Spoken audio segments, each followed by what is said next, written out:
અમરેલી જિલ્લાના ધારી તાલુકાના ગોપાલગ્રામ ગામે ગત રાત્રિના સમયે સિંહોના ટોળાએ આતંક મચાવ્યો હતો, જેમાં આશરે 9 સિંહોના ટોળાએ ગામમાં ઘૂસીને 3 પશુઓનું મારણ કર્યું હતું.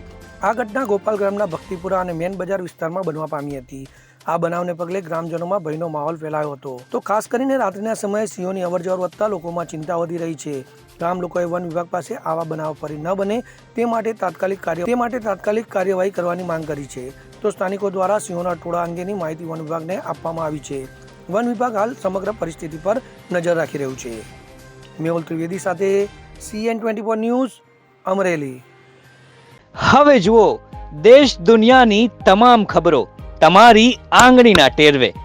ઉઠાવો મોબાઈલ અને Google Play Store પરથી ડાઉનલોડ કરો અમારી CN24 ન્યૂઝ મોબાઈલ એપ.